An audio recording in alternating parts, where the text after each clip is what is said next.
시편 78편.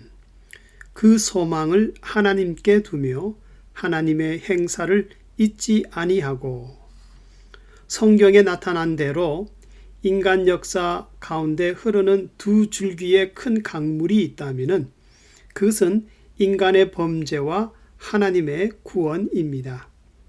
그리고 이것은 오늘날 성도들의 그 생활에도 동일하게 나타나는 하나님의 반복되는 섭리입니다.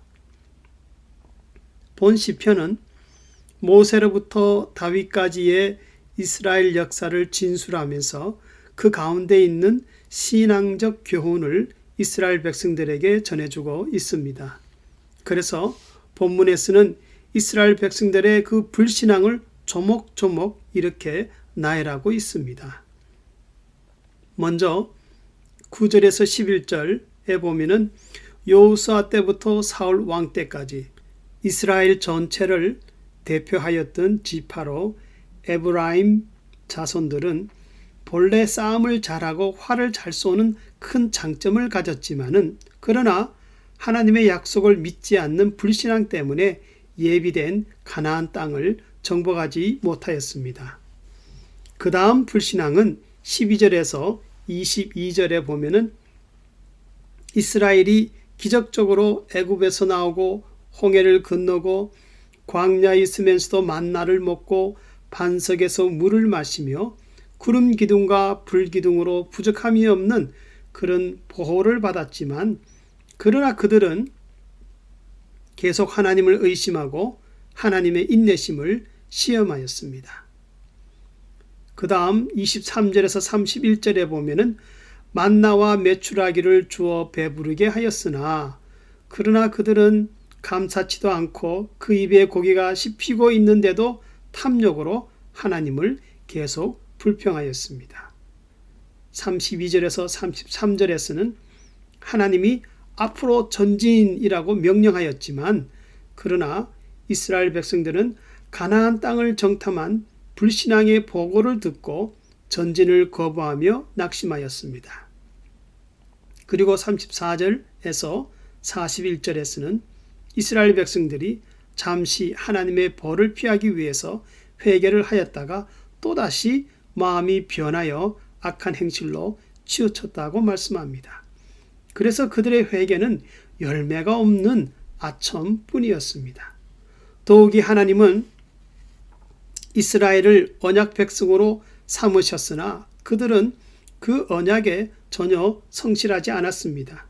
그러므로 제사장의 나라요 거룩한 백성으로 하나님의 은혜와 구원을 선포하며 살아야 할 그들에겐 정함이 없었다고 37절에서 말씀합니다. 계속된 이스라엘의 불신앙은 42절에서 64절에 보면은 출애굽과 가나안 정복까지 하나님은 이스라엘 백성들에게 헤아릴 수 없는 은혜를 베풀었지만은 그러나 그 은혜를 맛보았으면서도 보이지 않는 하나님보다 눈에 보이는 것, 우상에 마음을 두어서 하나님을 배반하였다고 말씀합니다. 다시 말하면 처음엔 하나님을 시험하였으나 그러나 그 죄악된 마음이 더욱 기울어져서 나중에는 하나님께 반항하는 자들이 되었다고 56절에서는 말씀합니다. 더욱이 57절에서는 쏘기는 화살과 같이 빗나간 화살을 쏜다 하고 말씀하는데 이것은 하나님이 만든 그 기준점을 무시하고 이렇게 하면 되지 하면서 스스로 자기 삶의 표준을 만들어서 하나님 보시기에 표적이 빗나가는 화살을 쏘았다는 것입니다.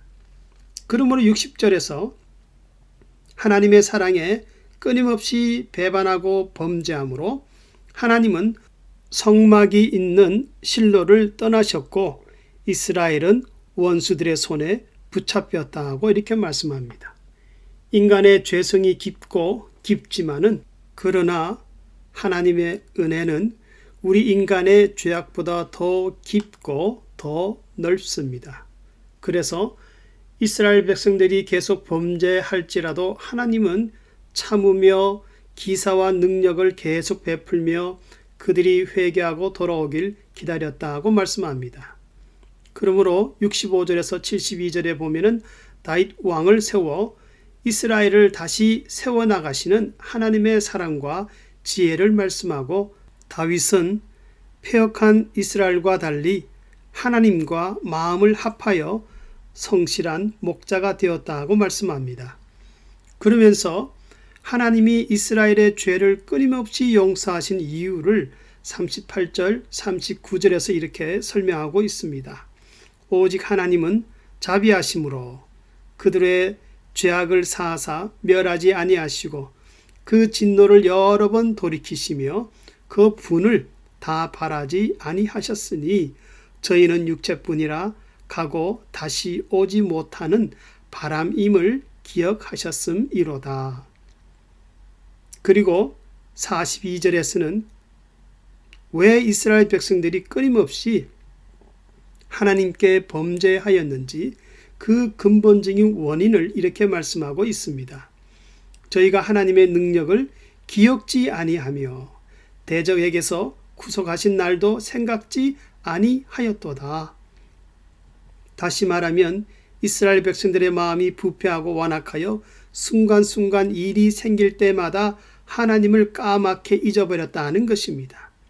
그러나 이스라엘 백성들이 하나님을 잊지 않고 기억만 하였어도 원수들은 승리하지 못했을 것이고, 하나님을 기억만 하였어도 순종하며 축복된 삶을 살았을 것입니다.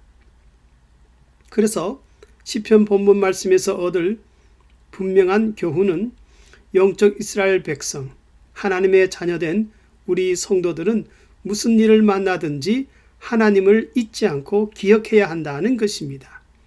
하나님을 잊지 않고 기억한다는 것, 이것은 성도들의 생활 속에서 늘 주님의 은혜를 간직할 수 있는 중요한 신앙 공식이 됩니다. 어느 성도가 기억 상실증에 걸렸습니다. 그래서 처음에는 자기 집 주소를 기억할 수 없었고, 그 다음은 집 전화번호를 기억할 수 없었습니다. 그리고 자기 아내의 이름과 자녀들의 이름을 기억할 수 없었습니다. 나중에는 자기 이름까지 기억할 수 없었습니다. 그러나 기억을 상실한 그 신앙인이 하나님께 감사하며 찬송한 것은, 내가 모든 기억을 잊어버렸으나 그러나 내가 죄인인 것과 예수님의 피로 구원받은 이 사실만은 잊지 않았으니 하나님 감사합니다.